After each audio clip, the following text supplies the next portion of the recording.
My job this morning is to introduce the Alec Dickson Award.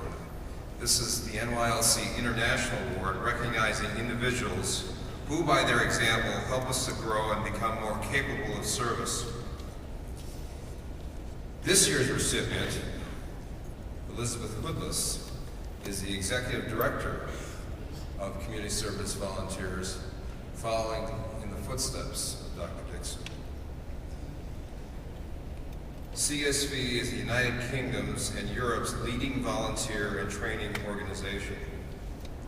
This is a terrific honor for a person who has been here before, supporting us, and in the name of Dr. Dickson, and in the spirit of Dr. Dickson, there is no person more deserving of this recognition.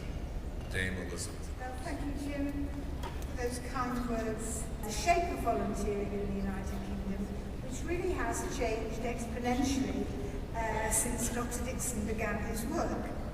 When the war ended in 1945 and the Labour government introduced the National Health Service and tremendous state services in education and social support, many people felt, and others were told, that volunteers were no longer needed.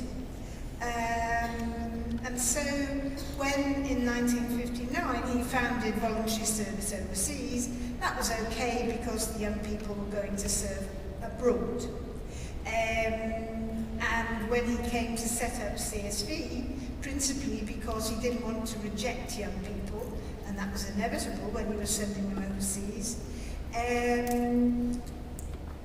people raised eyebrows and thought that we were paternalists, but we weren't, and the rest is history.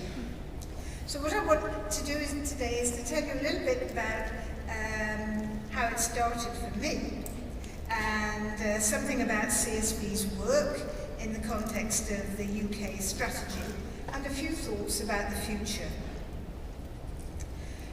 I went to a school in Bristol, capital of the slave trade in its time, which was dedicated to service and was a regular part of our routine. Indeed, when we were 16, we all went to spend a week at a settlement house in London, except me. I had done something so naughty, I can't remember what it was, but it was very naughty indeed. And so I had to stay at school for the week, whilst everybody else went to London. In 1956, I practiced my first piece of study service when Hungarian refugees came to the village where I lived, and nobody in the UK speaks Hungarian, and the Hungarians didn't speak English, and the only language we had in common was Latin. I never understood why we were taught Latin at school. Indeed, people don't teach Latin at schools much more, but it came in very useful helping those refugees. When I was a student, I joined the Inasmuch Society. Inasmuch as he had done it unto one of these my brethren, I went with a bunch of flowers to visit a housebound old lady. She opened the door, took one look at me and said, "Oh no, not another of those effing students." Took the flowers and slammed the door in my face. Not a good start to my social studies course. When I went on to the London School of Economics, I included volunteers in my treatment plans for the families I was charged with supporting. I thought volunteers could paint their homes, help the kids with homework, help the mother with budgeting. My tutor said to me, "You do want to qualify, I presume?" "Oh, yes, of course." "Then please remember that we are trying to establish social work as a profession. Let's talk about volunteers, please." So I kept very quiet because I did want to qualify, but I stored the thought in my heart. 10 years ago, I visited AmeriCorps volunteers in California who were supporting families and all but eradicating child abuse. I borrowed the research, and the same approach is now saving children's lives and futures and millions of pounds in London, Essex, and soon in the whole of Wales. So volunteers have always been in my mind, and I'm happy to say that the Californian experience is spreading nationwide in the UK. However, to start at the beginning, in 1963, I was in Washington to listen to Martin Luther King when he spoke of his dream that one day young people would be respected for the content of their character and not the colour of their skin. Returning to Maryland, I took a call from Alec Dickson inviting me to look after the distaff side of CSV. He meant the girls. And home I went. The aim of CSV in those days was a kind of domestic VSO, domestic peace corps, very like Vista. And to this day, we have about 1,000 young people who give up to a year and receive their food and accommodation and pocket money and serve for 4 to 12 months.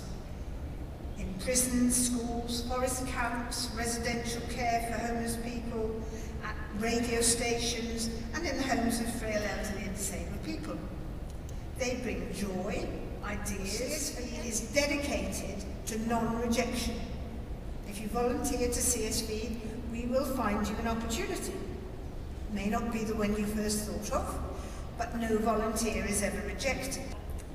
Of course, not everyone can serve full-time, and teachers asked, what can young people do in Wolverhampton on a wet Wednesday afternoon? We designed and distributed school and community kits. Get your teacher the sack. These were very popular with pupils who rang up and ordered kits to get their teacher the sack. What Dr. Dickson had done was to identify in every subject ways of relating service to learning that topic, even Latin. Alec Dickson was a genius at linking subjects to service. In conclusion, as we've been hearing, our two countries face extraordinary challenges, not just now, but in recovering the massive payouts to greedy banks. The cost of the recovery will fall on tomorrow's workers, today's young people. Much is uncertain, but one thing is not. There will be less taxes to invest in services, and governments will need to deliver more with less. Why deliver more? Because our populations are ageing and will need more care and support. And because climate change urgently needs investment to reduce carbon emissions, insulate homes, and grow more trees. These are all things that volunteers can do excellently well.